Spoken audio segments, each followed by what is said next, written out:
அனைவருக்கும் வணக்கம். நீங்கள் நம்ம சேனலுக்கு புதுசுன்னா பக்கத்தில் இருக்கிற பெல் பட்டன் அமைத்தி சப்ஸ்கிரைப் பண்ணிக்கோங்க. அப்பாடா, நம்ம பொண்டாட்டி ஊருக்கு போயிட்டா. 4 நாள் கழிச்சு தான் வருவான்.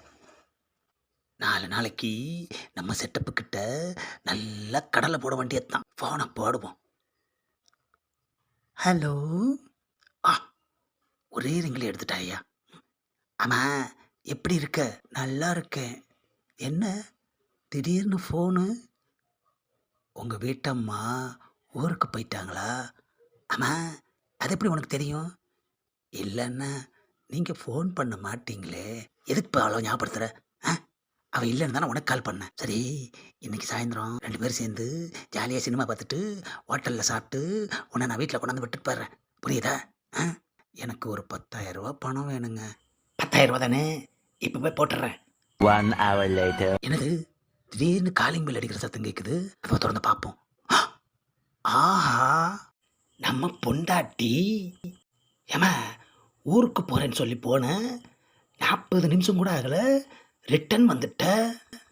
ஊருக்கு தான் போனேன், பஸ் ஸ்டாண்ட் வரைக்கும் போயிட்டு ஊர் போகிறதுக்கு எனக்கு மனசு இல்லைங்க, அதான் ரிட்டன் வந்துட்டேன். ஏமா, என்னாச்சு? ஆமாம், வீட்டில் அரிசி தீர்ந்து போச்சுன்னு சொன்னேனே, வாங்கி போட்டிங்களா? வாங்கிட்டா போச்சு. காய்கறி வாங்குறதுக்கு காசு நிறைய ஆகுதுன்னு சொன்னேனே, கொடுத்தீங்களா? கொடுத்துட்டா போச்சு.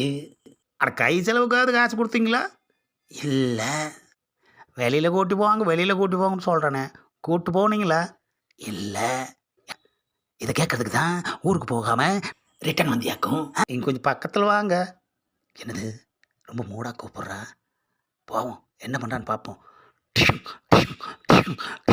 ஏம்மா, எப்பா, எம்மா, எப்பா, ஏண்டி ஊருக்கு போகிறேன்னு சொல்லிட்டு திரும்பி வந்து இந்த கும்முற? நான் பணம் கேட்டால் உங்களுக்கு கொடுக்கறது கஷ்டமாக இருக்குது. ஆனால் எவ்வளோ ஒருத்தி 10,000 ரூபா அனுப்புங்கன்னு சொன்னதும் டக்குன்னு ஜிபேயில் அனுப்புகிறீங்க, அப்படி தானே? ஆஹா, இனிமா பார்த்துப்புட்டு அப்படியே ஹோட்டலில் சாப்பிட்டுவிட்டு வீட்டில் கொண்டு போய் விட்றீங்களாக்கும். ஆஹா, எல்லாமே சொல்கிறாளே ஐயா. ஒரு நாளையாவது என்ன சினிமாவுக்கு வான்னு கூப்பிட்ருப்பீங்களா? அட, ஹோட்டலுக்கு கூப்பிட்டு போய் ஒரு அளவு சாப்பாடு வாங்கி கொடுத்துருப்பீங்களா? எங்கே போனாலும் தனியாக போகிறது, எங்கே போனாலும் தனியாக வர்றது. ஒரு நாளைக்காவது கூட்டிகிட்டு போயிட்டு கொண்டாந்து விட்டுருப்பீங்களா? ஆஹா, என்னது, நம்ம ஃபிகர்கிட்ட பேசுனதை அப்படியே இங்கே வந்து ஒப்பிக்கிறா. ஆமாம், இதெல்லாம் உனக்கு எப்படி தெரிஞ்சிச்சு? ரொம்ப நாளாக உங்கள் மேலே சந்தேகம் இருந்தது எனக்கு, அது இப்போ உண்மையாகி போயிடுச்சு. மறுபடியும் பக்கத்தில் வாங்க. நான் வரமாட்டேன். வந்தா நீ பொழந்து கட்டுவ, வரலனாலும் பொழந்து கட்டுவேன். டிஷு டிஷு டிஷு டிஷு. எம்மா, எப்பா, எம்மா, எம்மா, என்ன அடி, என்ன அடி. ஆஹா, எனக்கு எப்படி எது தெரியும்னு காட்டிங்க? உங்கள் ஃபோனில் பேரை மாற்றி போட்டு வச்சதே நான் தான்.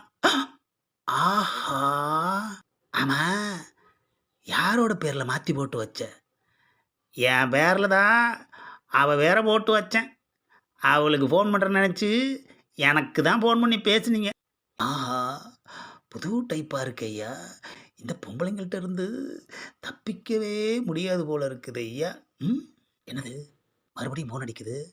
ஏண்டி, மறுபடியும் நீ தான் ஃபோன் பண்ணுறியா? ஏண்டி, வீட்டுக்குள்ளே தானே இருக்கேன், இப்போ தான் கும்முன்னு கும்முனேன், அதுக்குள்ளே எதுக்கு ஃபோன் பண்ணுற? என்னது, நான் ஃபோன் பண்ணுறேண்ணா? அவள் பண்ணுவா, அவள் பேரில் தான் என் பேரை போட்டு வச்சேன். ஆஹா,